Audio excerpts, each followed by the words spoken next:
빌립보서 2장 13절 말씀 한번 읽겠습니다. 자, 우리가 살아가면서 어떻게 살아야 되냐면 오늘부터 우리가 느헤미야는 이제 지난주에 끝났죠.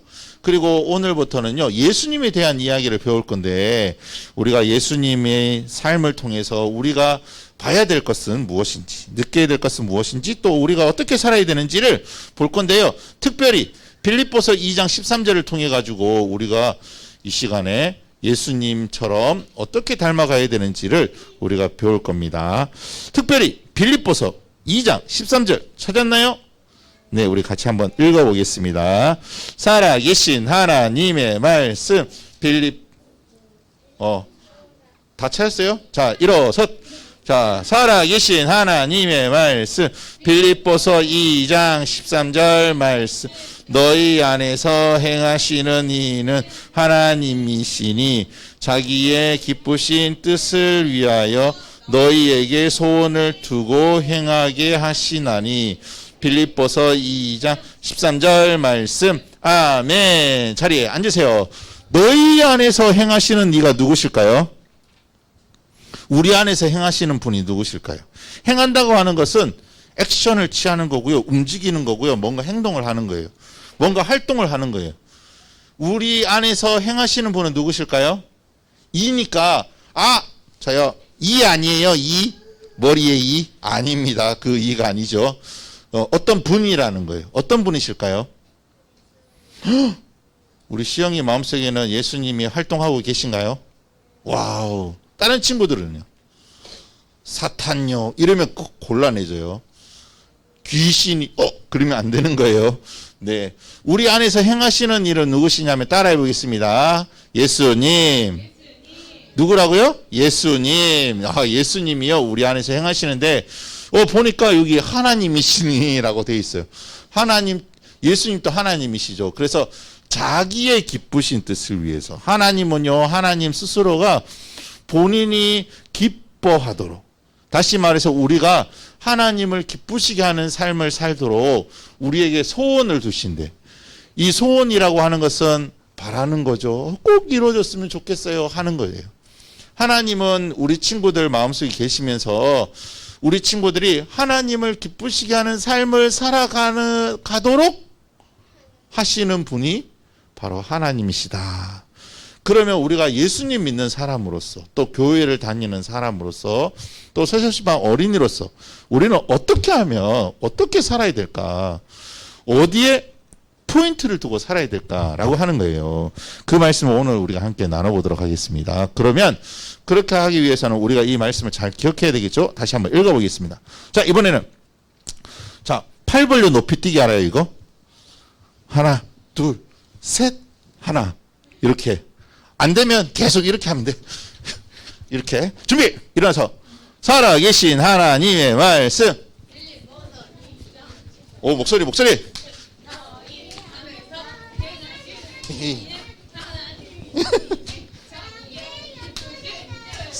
위하여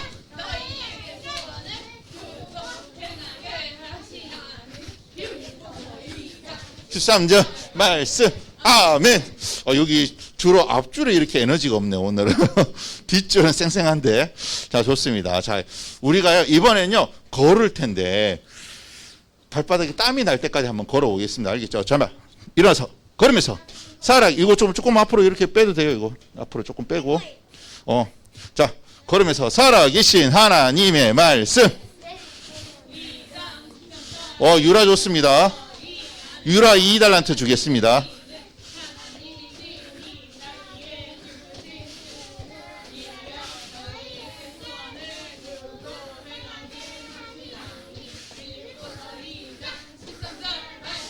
아멘. 유라 2달란트 꼭 받아가세요. 알겠죠? 잘했어요. 하나님께서는요 우리 친구들 삶 속에서 행하기 원하신대요. 자, 그렇다면 오늘 우리가 함께 볼 하나님의 말씀은 제목 같이 한번 읽어보겠습니다. 시작. 순종한 예수. 뒤에 님자가 있으면 좋겠다, 맞죠? 자, 우리 친구들 혹시 여행 떠나본 적 있나요? 빨리 떠나자 하면서 우리가 여행을 떠나면요 기분이 좋아요. 또 어떤 친구들은 귀찮아요. 빨리 싫어요. 뭐 이런 친구들은 여행을 굉장히 싫어하지만 대부분의 친구들은 야, 기차 타고 가는 거, 예, 그 다음에 버스 타고 가는 거, 이렇게 여행을 떠나는 것은 정말 정말 기분이 좋아요. 그리고 누구랑 가느냐가 또 기분이 좋아질 수 있어. 예, 혼자만 가면 외로운데 같이 가면요 즐거워요. 그런데 오늘 성경에도 보니까 여행을 떠났던 기록이 성경에 기록되어 있어요. 그래서 누가 여행을 떠났냐면 바로 예수님이요. 예수님의 아버지와 어머니, 그러니까 요셉과 마리아와 함께 여행을 떠나는데 어디서 가냐면 예수님이 사시던 곳은요 저기 북쪽이었어요. 북쪽에 있는 나사렛이라고 하는 아주 시골 동네, 이런 동네에서 살았는데 사람도 몇 명 없어요. 거기는 막 그냥 들판이고 막 이런 곳이에요. 그런데 이들이 1년에 3번 정도 이스라엘 사람들은 예루살렘 성에 모여서 예루살렘으로 가서 예루살렘 성전에서 절기를 지켜야 되는 거였어요. 절기. 그때 예수님도 이제 12살이 되었기 때문에 13살이 되면 성인식을 하거든요. 그 율법의 아들이 되는 그런 과정이 있어요. 근데 그 전에 율법의 아들이 되기 전에 2년 전에는 미리 가서 한번 여행 연습을 하는 거야. 그래서 예수님이 13살이 아닌데도 12살 때 이제 예루살렘에 처음 가게 된 거예요. 아버지와 어머니 손을 잡고, 아마 옆에는 친척들도 있었을 거예요. 그리고 함께 자란 뭐 사촌들도 있었겠죠. 그러면서 막 떠들면서 이야 신난다, 드디어 마치 우리가 목사님이 공주 시골에 살잖아요. 거기 살다가 서울에 가면 눈이 그냥 빌딩이 엄청 높다.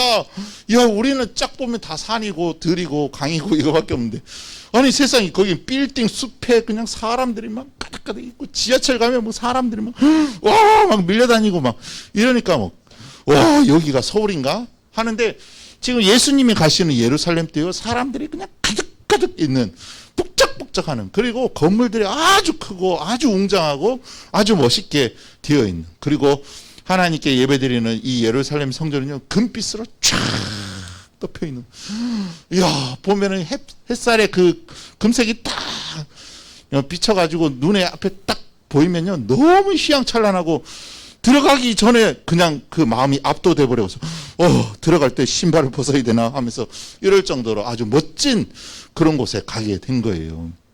그러니까 너무 기분이 신났겠죠. 야, 드디어 예수님도요 12살이 되었을 때 이제 예루살렘 성전에 가게 되었어요. 예수님은 왜 이 땅에 오셨을까요? 힌트. 그렇지.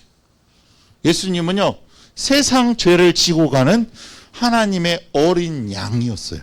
예전에 예수님 오시기 전에는 예배를 드릴 때 항상 양을 이렇게 잡아서 죽여야 되는 거예요. 내가 키우던 거, 1년 된 어린 양을, 내 친구와 같은 이 어린 양을 내가 가져가서 내 죄 때문에 안수하고, 아니면 하나님께 드리기 위해서 이렇게 잘라가지고 내장 다 꺼내고 태워가지고 그 향기를 하나님께 올려드려요.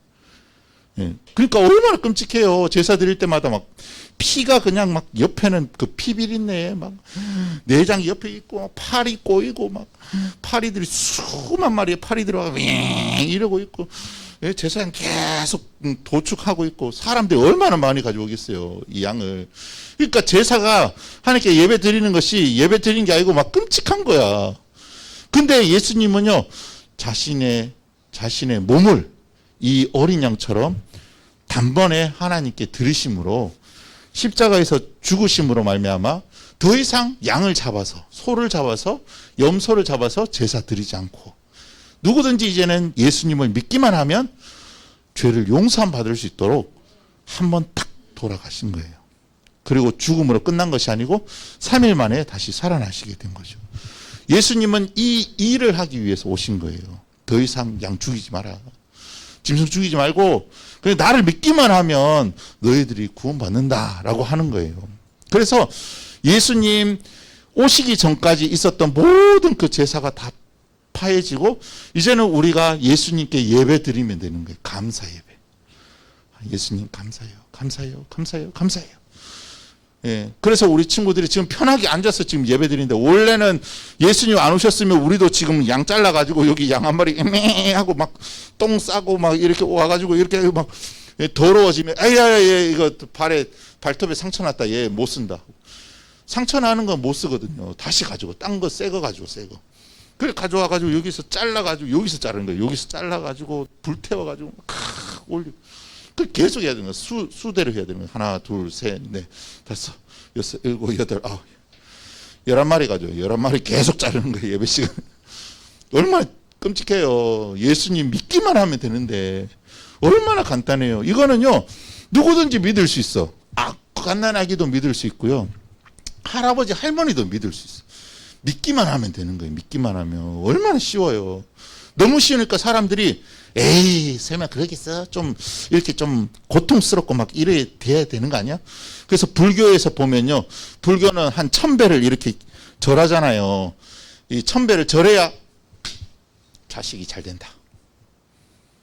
3000배 드리면 집이 대박 난다. 그러니까 사람들이 맨날 저 불상 앞에 놔두고 이렇게 절하잖아요. 근데 안 이루어져. 왜 안 이루어지냐면 2999번밖에 안 했거든. 한 번이 부족해서 넌 탈락. 이렇게 말도 안 되는 거죠. 맞죠? 우리가 믿는 하나님은요, 우리를 구원하시기 위해서 자기 아들을 희생시키시고, 누구든지 그 예수님을 믿기만 하면 우리의 죄가 용서함 받도록 하나님께서 구원을 선물로 주신 거예요. 여러분들 그 예수님 믿는데 돈 들어가요? 한 돈 1000만 원씩 들고 갖다 바쳐야 날 좀 구원해 주세요 이렇게 할 수 있어요? 불교는 그렇게 한다니까. 불교는 돈 1000만 원씩 가져와가지고 우리 아들 좀 이렇게 잘 되게 해주세요 하고 그렇게 기도하고 그래요. 그 기와장을 샀거든요. 기와장 하나에 1000만 원, 2000만 원 이렇게 하는 거예요. 우리는 그런 거 필요 없어요. 그냥 믿으면 되는 거예요. 아, 예수님이 나의 죄를 위해서 십자가에 못 박혀 돌아가셨구나 라고 하는 사실을 믿기만 하면 되고, 이 소식을 모르는 사람들에게 우리는 예수님 믿으라고 하는 거예요. 예수님 믿기만 하면 너 하나님 자녀 되는 거야 라고 말할 수 있는 거죠. 여러분, 이 예수님은요, 그 일을 위해서 오셨어요. 그래서 처음에 그분이 딱 이제 가신 곳이 바로 예루살렘 성전이었어요. 거기서는 누가 있었냐면 랍비라는 사람이 있었어요. 누구라고요? 아삐 아니고 랍비예요. 랍비는 선생님이라는 분들이에요. 이 사람들은요, 성경을 이런 예화가 있었어요. 우리 에스더 배웠잖아요. 에스더서가 불임절이잖아요. 근데 이 에스더서가 1장부터 마지막 장까지 이렇게 딱 기록을 해서 불임절이 되면은 이 사람들이 모여가 절기를 지키는데, 랍비들이 와가지고 이거를 읽어줘요. 에스더서를 읽어줘요. 그런데 그만 어느 해에는 이 에스더서를 안 가져온 거야. 근데 거기에 누가 있었냐면 랍비가 있었어요. 그래서 랍비가 그 자리에서 에스더서를 전체를 그냥 다 써버린 거예요. 점 하나 빠짐없이 다 써가지고 거기서 읽었다는 얘기가 있어요. 이 랍비들이라는 사람은요, 성경을 통째로 외우는 사람이에요. 그 당시 성경은 창세기, 출애굽기, 레위기, 민수기, 신명기, 모세오경, 이것을 달달달 외우고 그 율법이 정확하게 뭔지를 외우고 그걸 지켜나가는 사람이 바로 랍비들이었어요. 성경에 박식한 사람들이에요. 그 의미를 정확하게 꿰뚫고 있는 사람들이 바로 랍비예요. 그런데 이 랍비들하고 예수님이 만났어요. 12살의 예수님.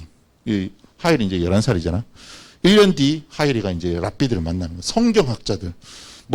박사들 있잖아요. 오랫동안 연구하고 그것만 파헤치고 그게 일이고 직업인 사람들하고 딱 만나가지고 예수님이 맞짱 뜨는데요. 당신들, 랍비님, 이거 무슨 뜻입니까? 물어보면, 그게 이런 뜻인데, 그 예수님 듣고 있다.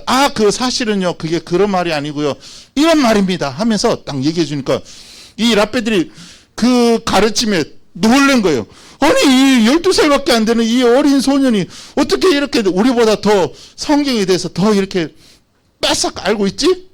이렇게 박식할 수가 있나? 하면서 깜짝 놀란 거예요. 그러면서 오랫동안 토론을 하는 거예요. 그러면서 오히려 랍비들이 예수님을 가르치는 게 아니라 이 랍비들이 예수님의 가르침을 받기 시작했어요. 그러면 내가 성경을 읽다가 여기 사실 이게 모르는 게 있었는데, 야, 너 예수야, 너 이거 혹시 이게 무슨 뜻인지 아냐? 그것은 말입니다. 사실 이것은 이런 뜻입니다. 나 이제 알았어. 오, 천재. 오, 예수. 저 친구는 천재야. 하면서요, 오랫동안 토론하고 있는 거예요. 그런데 그 부모들은요, 이 요셉과 마리아는 이제 집에 갈 때가 되었어요. 그리고 친척들과 그다음에 친척들의 그 조카들과 이렇게 다 올려가지고 야 이제 우리 나사렛으로 다시 올라가자 하고 북쪽으로 올라가는데 예수님이 있는 줄 알았어. 친척들과 어딘가에 끼어가지고 같이 오는 줄 알았는데 한참 오다 보니까 하루 정도 지났어요. 근데 저기 우리 저기 우리 혹시 예수님 봤어요? 못 봤어요? 저기 이상하다. 봤을 건데 예수님 봤어요? 아저씨 저기 좀 우리 예수라는 좀 같은 동네 사니까 그거 아시나? 그 아줌마 저기 예수 할머니 저기 예수 못 봤어요? 진짜? 봤어요? 안 봤어요? 안 봤어요? 저기 처녀 예수라는 친구 봤나? 못 봤어요? 어이구 우리 예수 큰일 났다. 야 지금 큰일 났다. 예수가 온다 이거 우리야. 어떡하지 하면서요. 예수님을 찾기 시작한 거예요. 다 찾아봐도 없는 거예요. 그래서 우리 다시 예루살렘으로 가자. 한번 가보자. 거기 있을 수 있으니까 한번 일말의 희망을 가지고 한번 가보자 하고 예루살렘 성을 향해 막 갔어요. 갔는데 세상에 예수님이요 랍비들과 함께 서로 토론하고 있는 거예요. 그러면서 이 요셉과 마리아가 아니 우리 아들 아니 왜 집에 안 가고 여기 이렇게 있느냐라고 막 호통을 치니까 예수님이 엄마 아버지한테 뭐라고 했냐면 이렇게 얘기를 하는 거예요. 왜 저를 찾으셨습니까?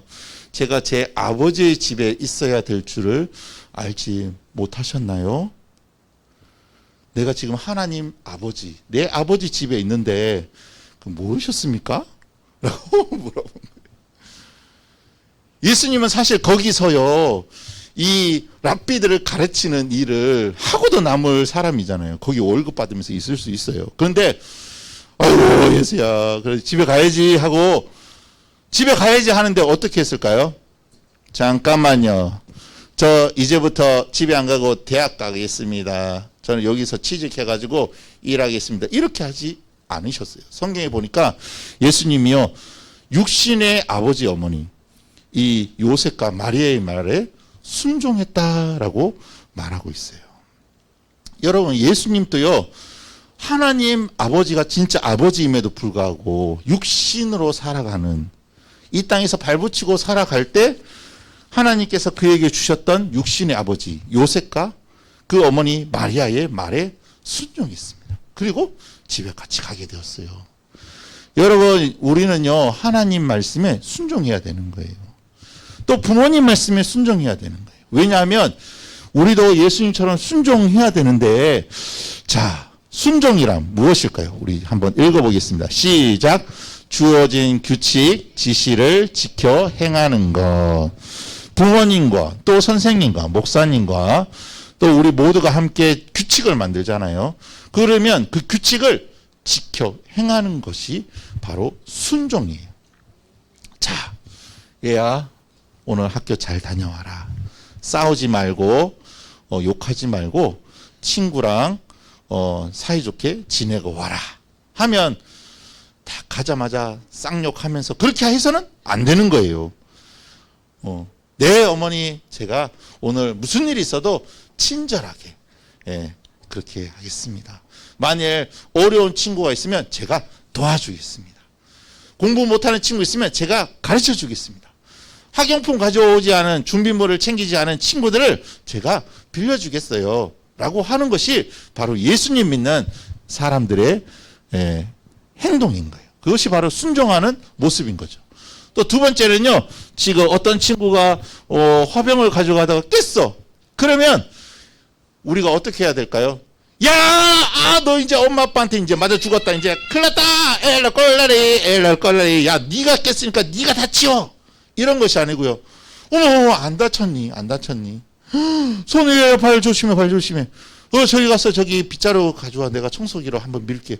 하고 일단 큰 거 쓸어 담아. 내가 이렇게 해서 할게. 하면서 옆에서 도와주는 거예요. 예수님 믿는 친구는요, 야, 네가 했으니까 네가 치워. 네가 밥 먹었으니까 네가 닦고. 이게 아니고요. 잠깐만요. 내가 하겠습니다. 목사님 군대 딱 갔는데 세상에 목사님보다 4살 많은 형이 같은 동기로 이렇게 왔어요. 이제 학교를 다니다가 왔겠죠. 왔는데 이 형아, 그러니까 군대는요, 나이가 중요하지 않아. 언제 같이 입대를 했느냐, 이게 중요하거든요. 그냥 같은 군번입니다. 같은 군. 목사님 6월 군번인데 딱 6월 달에 같이 들어왔어. 그래서 같이 훈련을 받는데 얘가요, 내무반이 여기서부터 저까지 그 방 하나가 엄청 커요. 거기서 한 90명 정도가 침상에 쫙쫙쫙쫙 이렇게 자거든요. 그 가운데가 이렇게 통로가 있는데 거기에 밀대질을 해야 되는데 얘가 항상 형인데, 4살 형인데, 원래 4살 형이면 야, 아래 것들 너희 동생들 너희들이 해라. 난 좀 쉽게 뭐 이래야 되는데 형이 그 힘든 일이 있잖아요. 밀대를 항상 빨아와가지고 우리가 막 훈련에 지쳐 있으니까 형이요, 솔선수범 해가지고 이 밀대질을 하는데 또 되게 웃기게 해요, 밀대를. 형이 또 무술을 했대요. 합기도 이런 걸 해가지고 엉덩이를 쭉 빼고 이렇게 해가지고 막 이렇게 하면서 막 하는데 얼마나 웃긴지 몰라요. 그렇게 혼자서 힘들고 굳은 일을 하는 모습을 보고, 이야, 저게 바로 내가 해야 될 일인데 뺏겼다, 이런 생각이 딱 들더라고요. 예수님 믿는 친구들은요, 힘들고 어려운 일을 먼저 하는 거예요. 야, 네가 했으니까 네가 해라, 이게 아니고 내가 보고 쓰레기 딱 보면 쓰레기를 내가 줍는 거예요. 목사님 오늘 지하 2층에서 엘리베이터 앞에 딱 서 있는데 누가 마스크를 이렇게 딱, 예, 껍질을 버려놨더라고. 사실 처음에는 발로 이렇게 해가지고 이렇게 쓰레기를 모았는데, 이건 내가 안 주워가면 계속 안 주워갈 것 같은데, 모르겠다 하고 내가 딱 주워서 여기 앞에 쓰레기통 위에다 올려놨어요. 이거 내가 하는 거예요, 내가 쓰레기에 떨어진 거 보면 내가 줍는 거예요. 이게 바로 예수님처럼 순종하는 거예요. 그 다음에 3번째. 자, 우리가 예수님 믿는 친구들은요, 전도도 멋지게 하는 거예요. 야, 예수님 믿기만 하면 돼.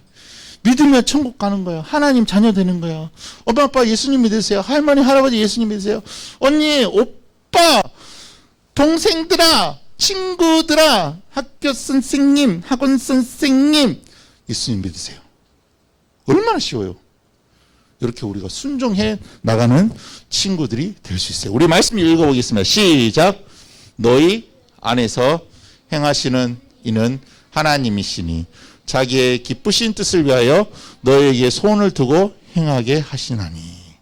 하나님은요, 우리 안에서 하나님을 위해서 착한 일을 시작해 하신다고 말씀하고 있어요. 예수님은요, 우리가 하나님께 순종해야 되듯이 예수님은 엄마 아버지한테 순종했어요. 그래서 집으로 갔죠. 그리고 예수님은요, 무럭무럭 자라는데 성경에 뭐라고 되어 있냐면, 키도 잘하고 지혜도 잘하고 또 사람들과 하나님께 사랑을 많이 받으면서 자랐다라고 이야기를 하고 있습니다. 못되게 굴면 사람들이 사랑해 주나요? 열심히 하고, 쟤는 어쩌면 저렇게 멋있지? 내가 봐도, 어른인 내가 봐도 저 친구는 크게 될 사람이야. 그러니까 사랑을 받는 거예요. 짜증난다고 짜증 부리고, 힘들다고 짜증 부리고, 친구가 옆에 툭 치고 지나갔다고 짜증 부리고, 이런 친구들은요, 사랑을 못 받는 거예요. 사랑받을 행동을 해야 되는 거예요. 예수님은요, 사랑받을 행동을 하셨어요. 여러분들이 예수님 믿는 하나님이 자녀라면 예수님처럼 순종하세요. 그렇게 할 친구들만 아멘. 목소리 봐라. 다시 아멘.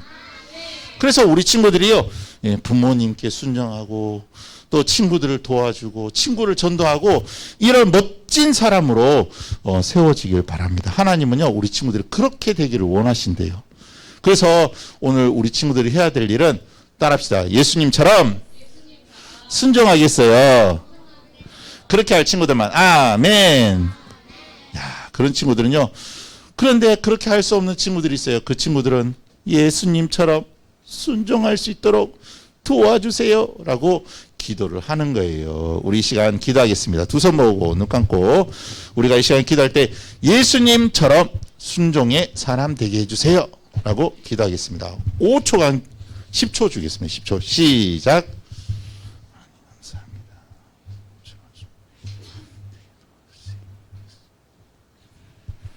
하나님 감사합니다. 우리 친구들 한 명 한 명이 예수님처럼 순종의 사람 되게 도와주세요. 남을 도와주고 남을 전도하고 부모님 말씀에 순종하는 믿음의 친구들 되게 도와주세요. 예수님의 이름으로 기도합니다. 아멘.